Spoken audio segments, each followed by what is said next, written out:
Latest updates के लिए दबाना न भूलें बेल आइकन और सब्सक्राइब करें हमारा यूट्यूब चैनल। सबसे पहले अगर हम जींद उपचुनाव की बात करें तो जींद उपचुनाव में सियासी पारा लगातार बढ़ता जा रहा है। सभी पार्टियों के उम्मीदवार अपनी अपनी दाव पेच लगा रहे हैं, लेकिन इस बीच हमें यह जानना समझना जरूरी होगा, चाहे हम इसे बाई इलेक्शन कहें, उपचुनाव कहें, सत्ता का सेमीफाइनल करें, लेकिन ये चुनाव हमें ये बताएंगे कि आने वाले दो चुनावों में जनता किसको वोट देगी, जाति को वोट देगी या फिर विकास को वोट देगी। समझिए।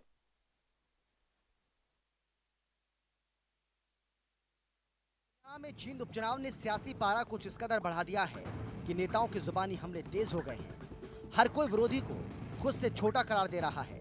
हर दल के लिए जींद उपचुनाव नाक का सवाल बन गया है। जींद का ये उपचुनाव का नतीजा दरअसल 2019 के आम चुनाव से लेकर विधानसभा चुनाव तक की पटकथा लिखेंगे। यही वजह है कि हर दल को अपने उम्मीदवार के लिए खासा माथापच्ची करनी पड़ी है। चाचा भतीजे तो आखिरी दौर तक उम्मीदवार के लिए मंथन करते रहे और तब जाकर पार्टी अपने उम्मीदवार को लेकर फैसला कर पाई। तो चलिए सबसे पहले बात करते हैं सत्तासीन दल बीजेपी की। हरियाणा की सत्तारूढ़ भारतीय जनता पार्टी के लिए प्रतिष्ठा का सवाल बने जींद उपचुनाव में पार्टी ने अंतिम समय में अपनी रणनीति को बदलकर पूर्व विधायक स्वर्गीय हरिचंद मिड्ढा के बेटे पर दाव खेला और मिड्ढा को जनता के साथ और प्यार से उम्मीद है। वो मानते हैं कि भले ही कितने ही धुरंधर क्यों ना हो सामने, लेकिन जनता सरकार के कामों पर वोट करेगी। है कुल मिला के स्थिति, ये सीट जीतकर हम लोग माननीय मुख्यमंत्री जी की और बराला साहब की झोली में डालने का काम करेंगे। ये सीटें इधर पार्टी में फूट से जूझ रही कांग्रेस ने इस बार जींद उपचुनाव में ऐसा दाव खेला जिसने विपक्ष की मेहनत को बढ़ाने का काम किया। नामांकन के आखिरी दिन से ठीक एक दिन पहले कांग्रेस ने हरियाणा की जींद विधानसभा सीट के उपचुनाव में पार्टी के वरिष्ठ नेता रणदीप सिंह सुरजेवाला को उम्मीदवार बनाया है। दरअसल पार्टी अध्यक्ष ने सुरजेवाला के नाम पर मुहर लगाकर एक तीर से कई निशाने साधने की कोशिश की है। एक तरफ रणदीप सुरजेवाला ने जींद की फाइट को टफ किया है, तो वहीं पार्टी में भी रणदीप पर सभी को एक लाइन में लाकर खड़ा कर दिया। इन तस्वीरों को देख लीजिए। कांग्रेस में ऐसी तस्वीरें बहुत ही कम देखने को मिलती हैं, जब कांग्रेस के दिग्गज एक साथ एक तस्वीर में कैप्चर हो जाए।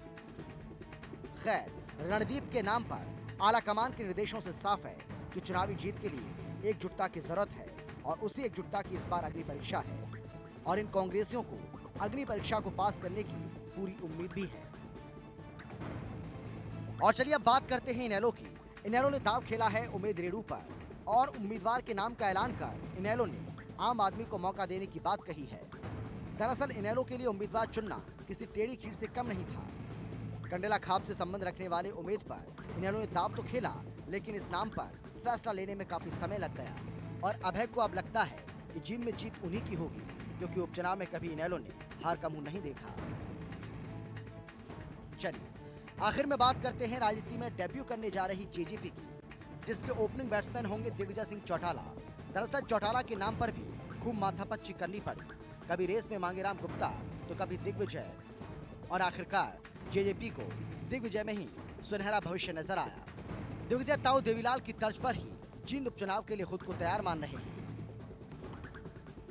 जींद उपचुनाव के लिए सभी दलों के चेहरे अब साफ हैं। सभी उम्मीदवारों ने अपने नामांकन दाखिल कर दिए हैं, लेकिन क्या जींद की जंग किसी के लिए आसान है? बिल्कुल नहीं, क्योंकि इस बार सियासी समीकरण बिल्कुल अलग है।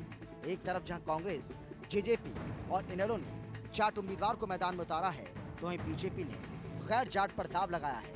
जाट बाहुल्य इलाके में कब्जा भी हमेशा से गैर जाट ने ही किया, लेकिन क्या इस बार दिग्गजों के मैदान में उतरने से तस्वीर बदल पाएगी? ये बड़ा सवाल है।